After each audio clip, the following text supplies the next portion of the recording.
아프게 하는 사람들, 대적하는 사람들도 사용하시고 다 하나님의 주권과 작전 가운데 있는 것입니다. 그래서 하나님이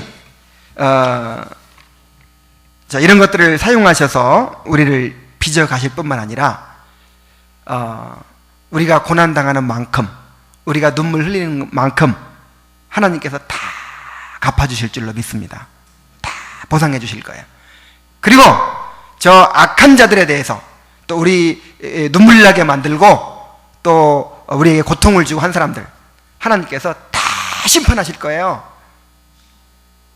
공의롭게 심판하실 거예요. 그래서 우리가 악한 것을 생각할 필요가 있어요, 없어요? 없다, 이 말이에요.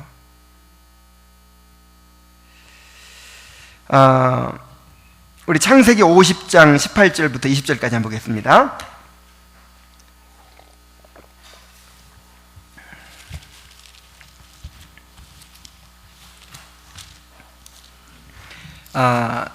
이 악한 것을 생각하지 않는다는 게 무엇인지 이 요셉과 다윗과 바울을 통해서 한번 찾아보겠어요.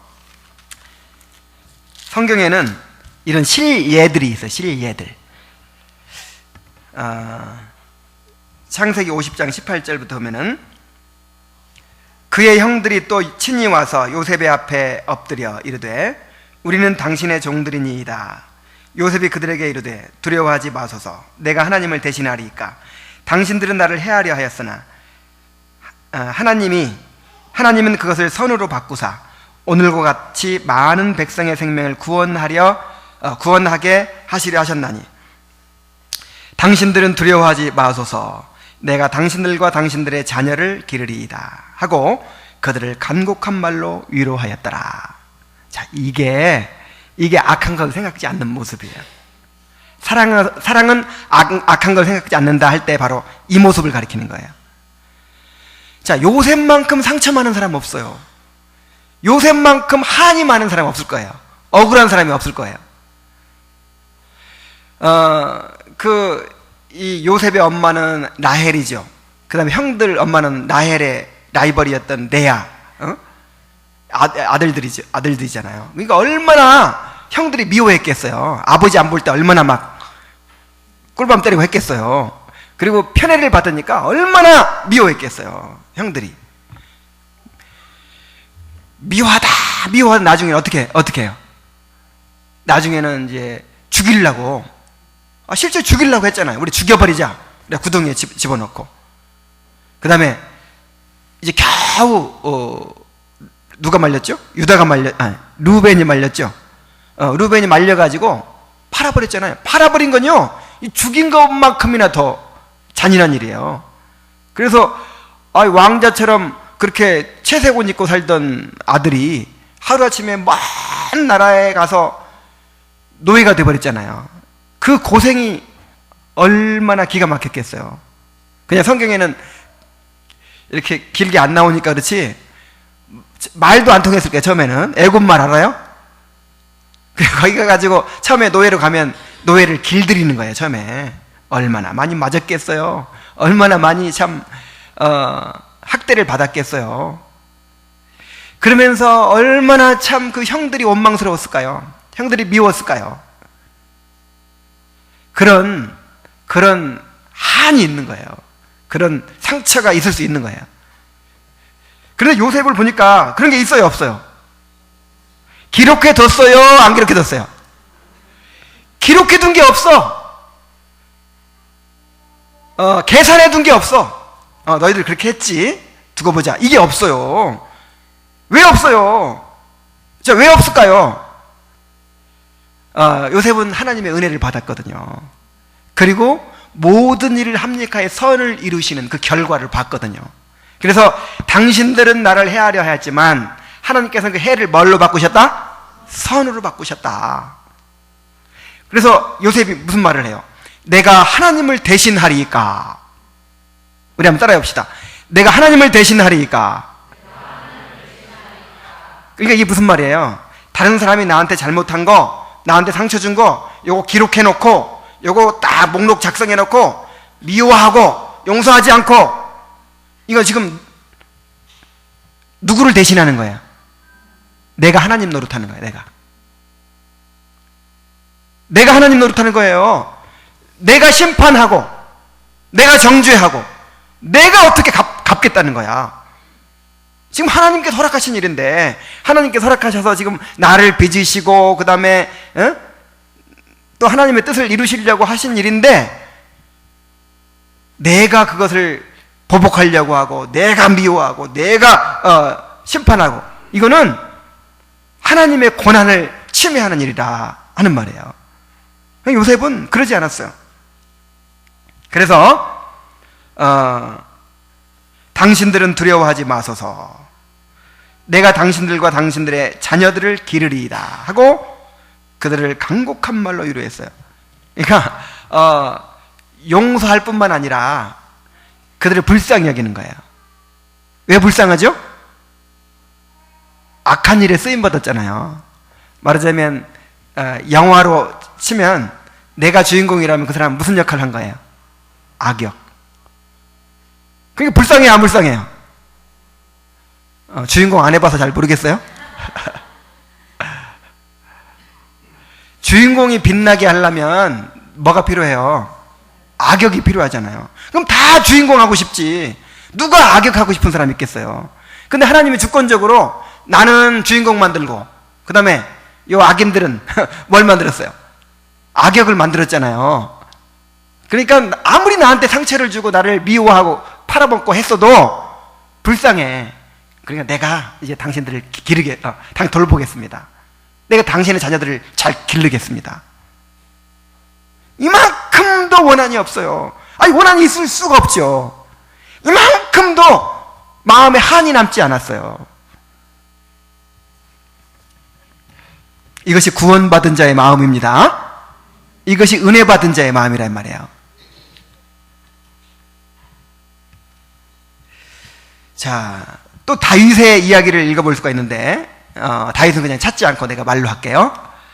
자, 다윗만큼도 상처가 많은 사람이 어디 있겠어요? 다윗만큼 한이 많은 사람이 어디 있겠어요? 아니, 도대체 뭘 잘못했어 내가? 아니, 내가 무슨 뇌물을 받아먹었다든지 아니면 뭐 나쁜 일을 저질러가지고 당하면 덜 억울하겠다 이거예요. 근데 나라를 위해서 목숨 바쳐서 싸운 것밖에 없잖아요. 골리앗 쓰러뜨리고 나서 그때부터 핍박하기 시작하는 거야. 그래가지고 그렇게 죽이려고 애를 쓰는 거예요.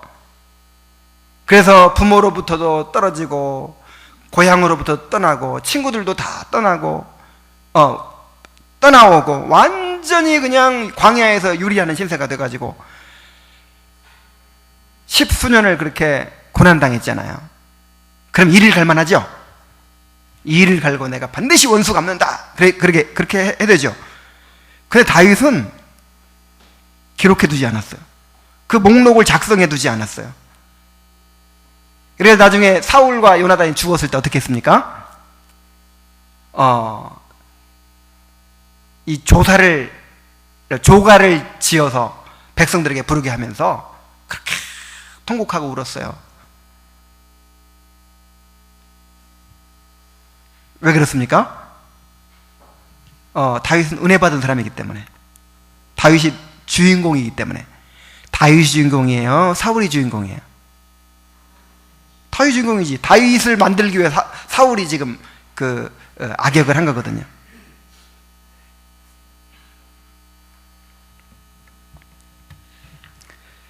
그래서 여러분, 누가 나를 힘들게 하고 아프게 하고 그러면, 야, 하나님, 내가 주인공이 맞긴 맞나 보다. 악역 배우들이 있구나. 그렇게 생각하세요. 그리고 그 사람 불쌍히 여기세요. 물론 당시에는 밉지만은 기록해둘 필요가 없어. 기록해두고 어디 보자. 이건 누구를 대신하는 거라고? 하나님을 대신하는 거라고요. 자, 우리 한 군데 더 찾아봅시다. 디모데후서 4장 16절. 디모데후서 4장 16절.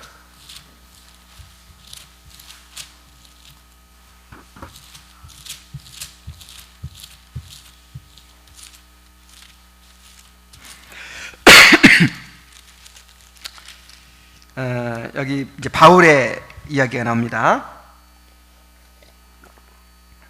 내가 처음 변명할 때에 나와 함께한 자가 하나도 없었고 다 나를 버렸으나 그들에게 허물을 돌리지 않기를 원하노라. 주께서 내 곁에 서서 나에게 힘을 주심은 나로 말미암아 선포된 말씀이 온전히 전파되어 모든 이방인이 듣게 하려 하심이니 내가 사자의 입에서 건짐을 받았느니라. 주께서 나를 모든 악한 일에 건져내시고 또 그의 천국에 들어가도록 구원하시리니 그에게 영광이 세세무궁토록 있을지어다. 참 얼마나 놀라운지 몰라요, 이 말씀이. 그러니까 지금 처음 변명할 때, 그러니까 이제 재판 받을 때, 바울이 재판 받을 때 나와 함께 한 자가 하나도 없고 다 나를 어떻게 했다? 버렸다. 바울도요, 상처가 엄청 많은 사람이에요. 아니, 바울이 어려움 당했을 때, 정말 결정적으로 어려움 당했을 때 바울을 다 어떻게 했다? 버렸다. 자, 이게 지금 이 말 하면서 이를 갈아야죠. 막 눈물이 막 맺히면서 막 이를 갈고, 그럴 수가 있냐고 막 그래야 되죠. 그 나중에 뭘로 끝나요? 찬양으로 끝나잖아요. 주께서 나를 모든 악한 일에서 건져내시고 또 그의 천국에 들어가도록 구원하시리니 그에게 영광이 세세무궁토록 있을지어다. 이 바울은 하나님의 은혜로 살았어요. 그리고 하나님께서 바울을 홀로 버려두지 않으시고 바울을 지켜주시고 바울을 통해서 놀라운 일을 이루어 주셨어요. 그래서 그들에게 허물을 돌릴 필요가 있다, 없다? 없다. 다시 말하면 그 사람들 때문에 될 일이 안 되고 안 될 일이 되고 하나님의 일이 좌우될 리가 없다, 이 말이에요. 만약에 그 사람들만 그때 나를 안 버렸어도 내가 석방될 수 있었고, 그 사람들만 나를 안 버렸어도 교회가 더 크게 성장할 수 있었고 그런데 말이야, 막 그러면 그 사람들을 하나님으로 만들어 버리는 거예요. 자신의 삶과 사역이 그 사람들에 의해 좌우되는 거잖아요. 그래서 그 사람들을 하나님으로 만드는 거예요. 그러나 그 사람들은 하나님이 아니에요. 사람이에요. 내 삶과 사역은 사람에게 달려있지 않고 누구에 달려있어요? 하나님께 달려있어요. 그러니까 그 사람들이 나에게 좀 섭섭하게 했지만은 허물을 돌릴 필요가 있어요, 없어요? 기록해둘 필요 있어요, 없어요? 에? 이 목록을 작성해둘 필요가 있어요, 없어요? 이놈들 나를 버렸지. 아무개 회고록에다 쓰고 막 간증문에 쓰고 이렇게 나를 상처 주고 이렇게 나를 버렸다. 어디 잘 되는가 보자 내가. 그럴 필요가 없어요.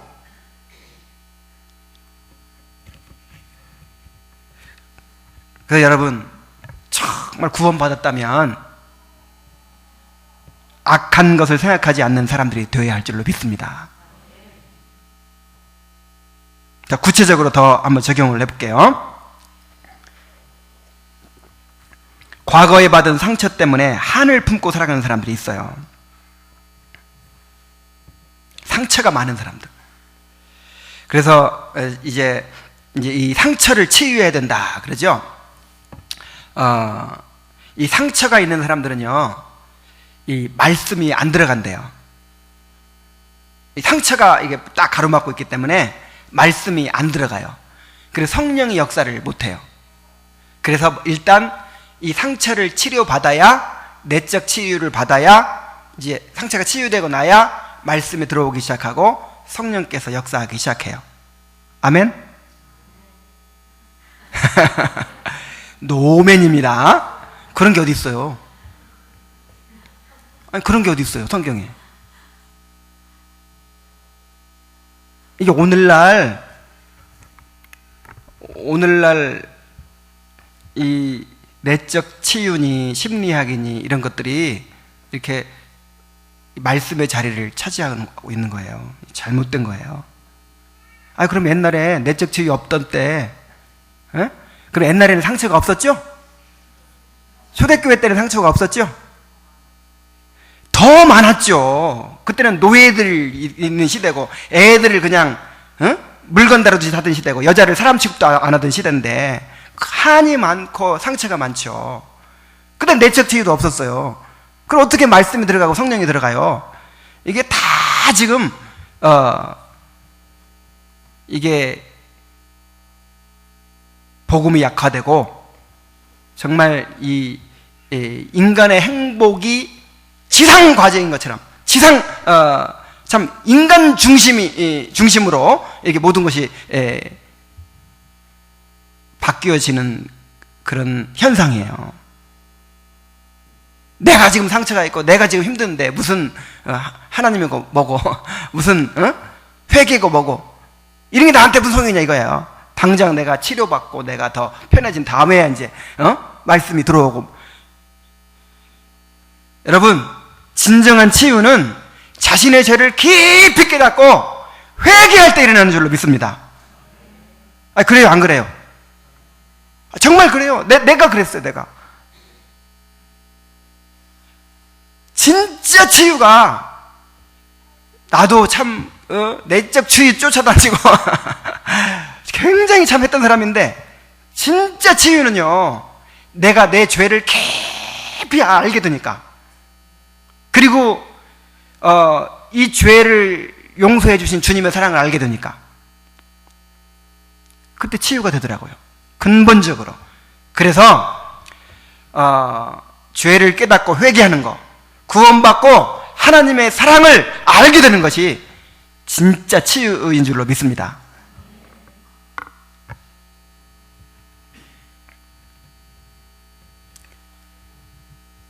그래서 아직도 한이 남아있고 상처가 남아있고 그러면요,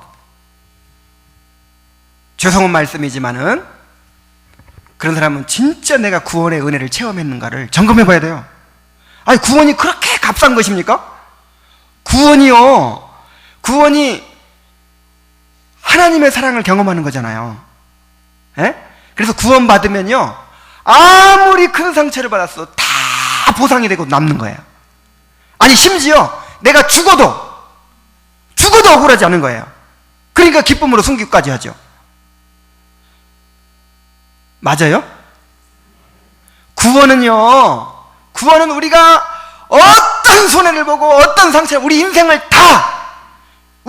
전부 다 잃어버렸다 하더라도 구원받았다는 거 한 가지만으로도 1000배, 10,000배 보상받고도 넘친단 말이에요.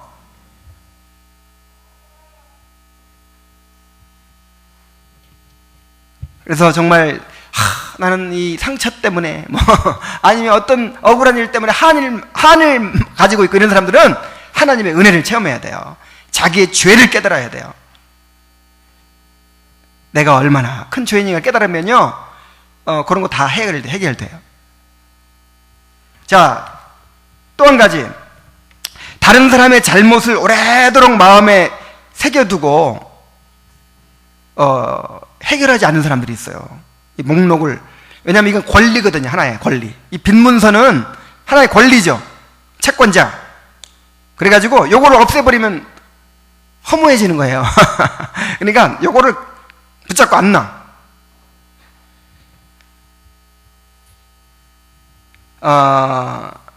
그래서 그 사람이 잘못했던 것들을 계속 기억하고 계속해서 마음으로 미워하고 이제 기억해 두고요, 정기적으로 이렇게 녹음기를 돌려요. 이렇게 그러면서 마음속으로 어이구, 그 인간 그렇게 나한테 이렇게 했었지, 아이고 그 인간 나한테 이렇게 했었지, 한번 돌려서 막 그냥 마음속으로 살인을 몇 번 저지르고 그냥 미워하고 막 악에 맞춰서 막 하고 그러면 좀 이제 시원해지는 것 같아. 그걸 어떻게 내버려? 그거 없으면 어떻게 살아 내가, 허탈해서. 그 인간이 나한테 한 것이 얼만데. 그래가지고 그 목록을 두는 거예요.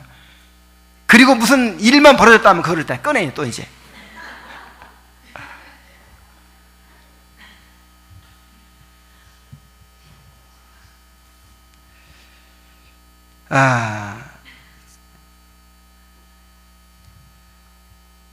나중에 언젠가 안 갚으면 주겠다. 부부간에도 늙어서 보자 그런 사람 있죠. 안 갚음까지는 하지 않더라도 그래 너 그런 짓 하고 얼마나 잘 사나 보자 이렇게 미워하는 마음을 계속 품고 그래서 그 사람의 불행을 기대하는 마음으로 사는 거예요. 자, 이것이 악한 걸 생각하는 거잖아요. 이렇게 악한 걸 생각하고 있는데 하나님의 사랑이 우리 안에 거할 수 있을까요? 없을까요? 어떻게 거합니까? 그래서 누군가를 미워하고 미워하는 것은요 가장 먼저 자신을 해치는 거예요. 오히려 그 사람은 아무렇지도 않아. 내가 아무리 미워해도요 그 사람은 뭐 건강하게 잘 살아요. 근데 그 독이 제일 먼저 퍼지는 사람이 누구예요? 내 안에 퍼지는 거예요. 그래서 육체적으로 정신적으로만 우리가 병드는 것이 아니라 문제는 영적으로 병들어요. 영적으로. 그리고 하나님의 사랑을 가로막고 하나님의 축복을 가로막아요. 그것이.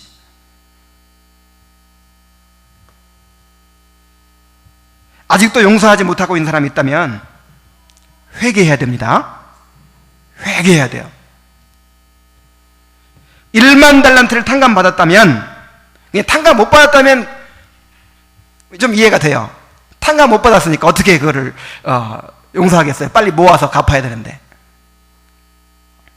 근데 정말 구원받았다면, 1만 달란트를 탕감받았다면 이 500데나리온 빚진 사람들을 용서하지 않고 그걸 끝까지 기록해두고 끝까지 목록을 붙잡고 기어이 받아내겠다고 이렇게 하는 것은 주님의 그 놀라운 속죄의 은혜를 부인하는 것이 된다 이 말이에요.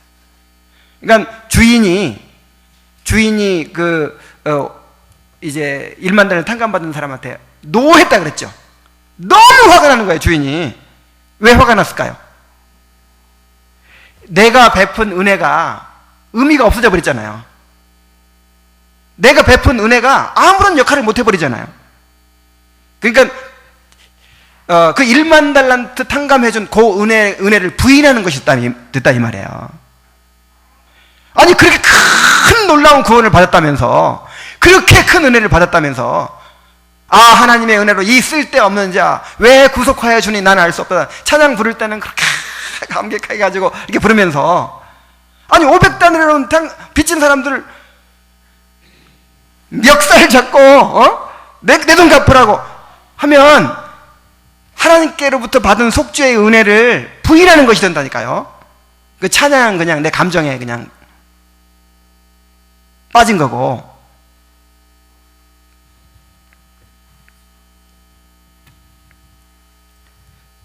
내가 얼마나 하나님 앞에서 큰 죄인인지를 깨닫는 은혜를 주시기를 원합니다.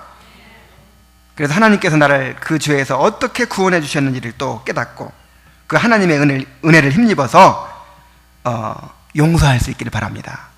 그래서 여러분 지금 혹시 아직까지도 이 목록 갖고 있는 거 다 내려놔 버리세요. 그냥 찢어 버리세요. 뭐 남편에 대한 것이든지 아내에 대한 것이든지 아니면 뭐 다른 이웃에 대한 것이든지 다 없애버리시기 바랍니다. 악한 것을 생각하지 않을 수 있도록 해달라고 하나님의 은혜를 구하세요. 자, 한 가지 더 말씀드릴게요.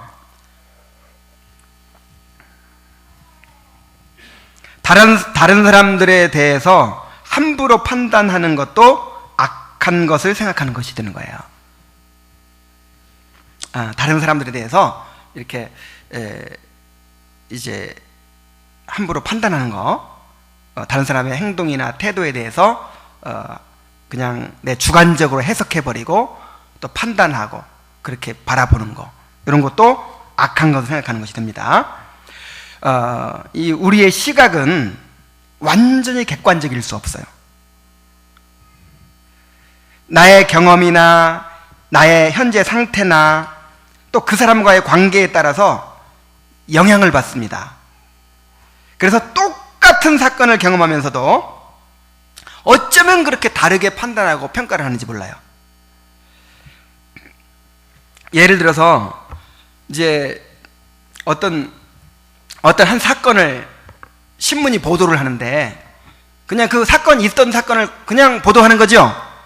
근데요, 신문마다 달라요. 예를 들어서 조선일보가 다르고 한겨레 신문이 달라요. 이 조선일보는 어떤 시각을 가지고 항상 사건을 바라보냐면은 이제 이 우파의 시각을 가지고 이 보수의 입장을 가지고 바라봐요. 그다음에 이 한겨레 신문은 이제 이 좌파 이 진보적인 시각을 가지고 바라봐요. 그래서 똑같은 사건을 두고도 어쩌면 그렇게 다르게 보도를 하는지 몰라요. 이게 뭘 의미하냐면은 객관적인 건 없어요. 객관적인 건. 그래서 한 가지만 보면 안 돼요. 신문도. 이렇게 한 가지만 보면 그 시각에 편향이 되는 거예요. 이번에 박근혜 대통령이 눈물을 흘렸죠. 담화문 눈물을 흘렸어요. 그래서 한쪽에서는 야 정말 얼마나 이렇게 마음이 아팠으면 눈물까지 흘리고 그렇게 했다 이렇게 이제 보도를 했는데, 또 한쪽에서는 연기였다. 연기. 누가 옳은 거예요? 근데 그렇게 보니까 근데 우리의 시각이 그래요. 우리의 시각이 정말 객관적이지 않습니다.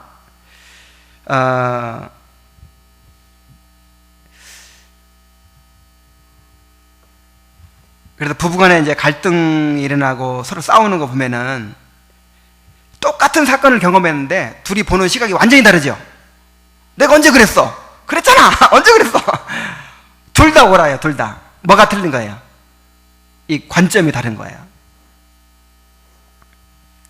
그래서 부부간의 갈등이 그렇게 생겨나고 공동체 안에서 갈등이 이런 데서 비롯됩니다. 특히 감정이 안 좋거나 또 관계가 안 좋거나 그러면요, 이제 그 사람에 대해서 계속 나쁘게 볼 수밖에 없어요. 이번에 하여간 그 세월호 침몰 사고에 대해서도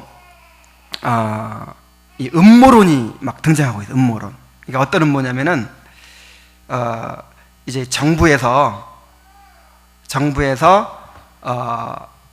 이제 국정원 사건이라든지 막 또 이런 곤란한 사건들이 있고, 그다음에 이제 선거가 다가오니까 요걸 어떻게 덮어버리려고 세월호를 일부러 침몰시켰대요. 그래가지고 그거를 북한의 소행이다 이렇게 하려고 했는데 거기에 지금 잘 안 믿으려고 그러네. 아니 이런 음모론이 등장하더라니까. 아니 정말 섬뜩한 생각이 들어요. 아니 뭐가 섬뜩하냐면은 그냥 믿고 마음에 안 드니까 모든 걸 그냥 나쁘게 보다 보니까 그렇게까지 하는 거예요. 그래가지고 그게 근거가 없는 게 아니야. 그 근거를 한 10가지인가 이렇게 드는데요, 진짜 믿어버리겠어. 그래, 그렇게 진짜 믿는 사람들이 있어요. 이야. 그래, 한 번 내가 그 사람 믿게 보잖아요? 한 번 믿게 보고 마음에 안 들게 딱 이렇게 돼 있으면 그 사람 하는 행동 하나하나가 다 어떻게 보일까요? 그렇게 보이는 거예요. 감정이 안 좋아져 있으면 다 그렇게 보이는 거예요. 또 이런 얘기를 하면 이게 적절할지 모르겠는데, 예를 들어서 또, 이제 얼마 전에 5.18, 그 광주 민주화 운동 일어났던 날짜가 지나갔잖아요. 근데 한쪽에서는 이게 민주화 운동이라고, 이 광주 민주화 운동을 통해서 한국의 민주화가 앞당겨졌고, 막, 굉장히 참, 그런 사건으로 보죠. 근데 한쪽에서는 뭐라 그래요? 북한의 간첩들이 이렇게 충동해가 이렇게 일으켜가지고 이 폭동이 일어난 거다. 폭동이. 자, 어떤 게 맞아요? 폭동이 맞아요? 민주화 운동이 맞아요? 근데 이거는 정치적 그런 걸 떠나서 민주화 운동이 맞습니다. 왜냐하면 이 재판에 의해서 청문회도 했고, 그 다음에 정식 재판에 의해서 전두환 대통령하고 노태우 대통령하고 1심에서는 사형 선고받고 또 2심에서 이제 무기징역으로 감형되고, 그리고 확정이 됐어요. 대법원에서. 그리고 국가에서 민주화 운동이라고 기념일로 지정하고, 그 다음에 유네스코에, 유엔에서 뭡니까, 기록 문화유산으로 이 광주 민주화 운동을 등재를 했어요. 이게 뭐냐면 이제 프랑스 혁명이라든지 이런 인류사의 중요한 그 역사적 그 사건들을 이렇게 이제 기록 문화유산으로 남기거든요. 이 광주 민주화 운동도 우리나라뿐 아니라 한국뿐 아니라 아시아의 민주화에 기여를 한 그런 사건이다 해가지고 등재했어요. 근데 그것도 그냥 하는 게 아니고 또 뭐 반대도 하고 막 그런 게 있어가지고 검증을 다 하고 그래야 또 올라간 거예요. 그래서 아니 국가의 대통령들이 다 기념식 참석해가지고 연설하고 그러잖아요. 그래서 이거는 객관적으로 이거는 이제 민주화 운동 맞습니다. 이거 다 정치적인 편향 때문에 얘기하는 게 아니고. 그런데 그래도 간첩들이 일으킨 폭동이라고 그래도 주장하는 사람들이 있어. 그렇게 믿는 사람이 한둘이 아니야. 무지하게 많은 숫자가 그렇게 믿어요. 왜 그래요? 그런 이제 어쨌든 그런 감정이 안 좋고 일단 그런 편향된 시각을 가지고 있으니까 그렇죠. 참 얼마나 인간이 죄인인가 그런 생각이 들어요. 인간이 얼마나 죄인인가 나는 그 목사님들끼리 모여가지고 족구할 때 딱 깨달아요. 이제 양팀이 족구를 해요. 그래가지고 공이 이 라인은 중간에 딱 떨어졌어요. 그래서 어떻게 보면 아웃이고 어떻게 보면 인이에요. 그러면 요쪽 팀은 무조건 아웃이래. 아니 100%가 다 아웃이래. 요쪽 팀 목사님들은 무조건 인이래. 난 그때 아이고 인간이 죄인이구나. 아니 우리 편 중에서도 아웃도 인도 있어야 되잖아요. 근데 우리 편은 전부 다 아웃이야. 전부 다 그렇게 보여. 그렇게. 근데 거짓말하는 것도 아니야. 이제 우리가 이겨야 된다고 생각하고 아웃이면 좋겠는 거야. 그런 마음이 있으니까 뭘로 보여요? 아웃으로 보이는 거예요. 누가? 목사님들이 거룩한 목사님들이 그렇다니까요. 이야, 그래서 여러분 나를 믿지 마세요. 나를. 이게 중요한 말입니다. 누구를 믿지 말라고요? 내 생각, 내 감정, 내 판단, 내 해석 이거를 믿지 마세요. 왜? 나는 죄인이에요. 죄인. 정말 인간이 얼마나 이 죄에 오염된 존재인가를 깨달으면요, 이 자기를 의심할 수밖에 없어요. 그래서 지나치게 자기 확신에 사로잡힌 사람들, 뭐 다 틀림없다는 거야. 뭐 하여간 자기 한번 의견 내놓으면 안 변해요. 이런 사람들 무서운 사람들이에요. 사람은요 자기를 의심할 줄 알아야 돼요. 자기를 점검할 줄 알아야 돼요. 그리고 자기도 틀릴 수 있다는 것을 이렇게 인정할 줄 알아야 돼요. 그래야 대화가 되고, 그래야 치유가 되고, 그래야 성장이 될 수 있어요. 근데 한 번 자기가 그렇게 봤으면 그게 옳다는 거야. 그리고 옳다고 딱 정해놓으면요, 또 그 근거들이 있어요. 또 다 근거를 대가지고 그거를 이제 이렇게 주장해 나가는 거예요.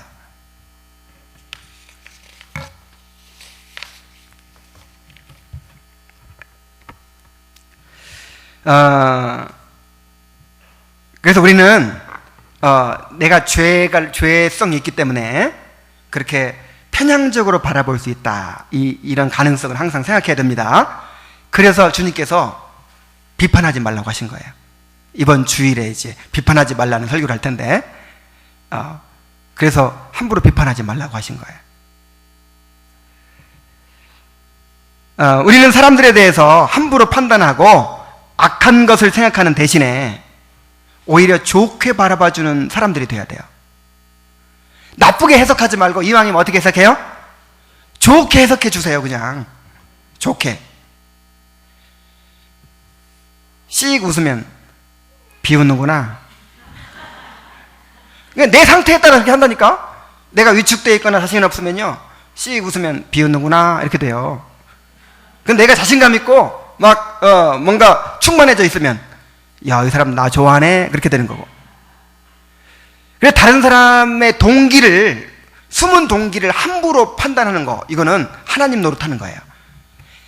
이 바울은 뭐라고 그랬냐면요, 고린도전서 4장 5절에 그가 오실 때까지 판단하지 말라. 그가 마음에 감추인 것들을 드러내고, 어두움의 감정을 드러내고 마음의 뜻을 나타내시리니 그때 각 사람에게 칭찬이 있으리라. 그때까지는 드러나지 않으면요, 판단 유보, 명백하게 드러나는 거 아니면 판단을 유보하세요. 그냥 인정해 주세요. 그냥 믿어 주세요. 좋게 해석해 주세요. 그럼 속으면 어떡하게요? 속아도 괜찮아요. 사랑은 속아주는 거라는 말도 있잖아요. 자, 속아주세요. 사람이 어떻게 바라봐 주느냐에 따라서 그렇게 된답니다. 나를 사사건건 의심하고 사사건건 나쁘게 바라보는 거예요. 그러면 그런 사람이 되어버릴 수밖에 없어요. 근데 나는 그렇게 행하지도 못했는데 나를 믿어주고 그렇게 봐주는 거예요. 그럼 또 그렇게 행할 수밖에 없는 거예요.